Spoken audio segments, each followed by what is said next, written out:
There is no religion who don't make money. There is just faithful people who don't want to see that. Religion is not just about hope and faith. Religion is also about power, money, wealth and manipulation. I will show you that religion is just another company. And as many other companies, religion has a goal to earn money and make profit. Religion goes back 4,000 years ago, and during this time it gathered many assets, either from the local people or through crusades or missionary operation, as well as in the later time gathering and donation in the name of God or made to the church, either through sculptures, painting, jewelry or other pieces of art. Today though, money are flowing to the religions from online and private donations, renting churches, selling religious products or performing rituals for wedding, funeral or other ceremonies. But not so many know that the main profit source of the religions now are investments. As number of attendants decrease strongly in a wealthy country and with a slow rate in less developed country, money starts to shrink so badly that religions start to focus on long-term investment. Many theocratic countries as Vatican and Iran have to generate income to support their business. And in order to sell the hope with fake places like heaven or hell, people should be brainwashed carefully to bring more money to this hope-selling enterprise.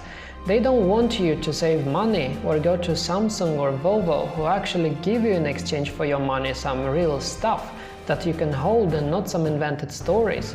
Rather, they want you to donate more and attend to more spectacular ceremonies where the popes look more like characters from video games with all that extravagant clothes, jewelry, crosses and amulets, who perform absurd rituals where people come to admire. There is many doubts that these people can fulfill a real purpose, except a skilled and expensive entertainer. The image was taken from a web page where it is explained how to optimize, organize and structure your own religion and church. Sounds like a real company for me, where hierarchy and duties are spread in the organization.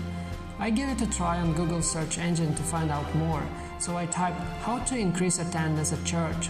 To my surprising, I found out that this is a whole industry with companies or people who are willing to help or just share tricks and tips how church should get their members. What else can I say? Nothing personal, just business, marketing and money. During my stay in Phnom Penh in Cambodia, I was walking in the night around a Buddhist temple and I noticed a luxury SUV car in the yard of the temple with two men who looked like bodyguards and they were waiting for someone. I didn't give so much weight to what I saw before, but then I noticed how a Buddhist monk stepped down from the temple and one man opened the car door for him. Afterwards, the man closed the door after the monk and they drove away. This is one more evidence which indicates that priest, bhikkhu, imam or rabbin represent not only religion but also represent power, wealth and money. So now let's find out how the religion is gonna look like in the future. If we assume that religion is gonna lose all their attendance as the trend showed us, what will happen then?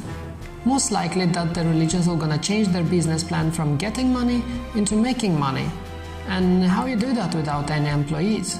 Well, investment do not require physical buildings or factories or even many employees, so probably they will turn into major owners and investors.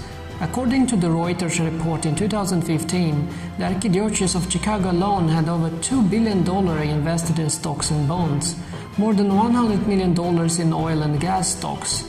There is also real estate, art treasure, cash and other property to consider in evaluation of their wealth.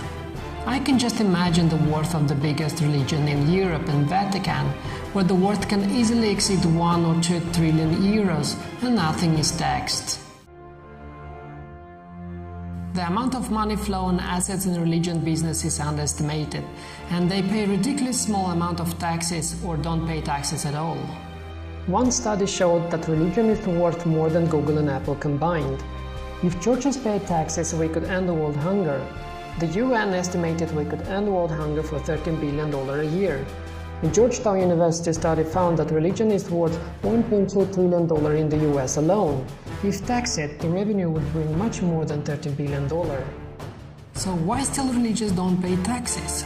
One reason is because these beliefs goes back too many years ago, when the religion itself was the executive and controlling power, along with the ruling kings and noblemen, and nobody could demand churches to pay taxes.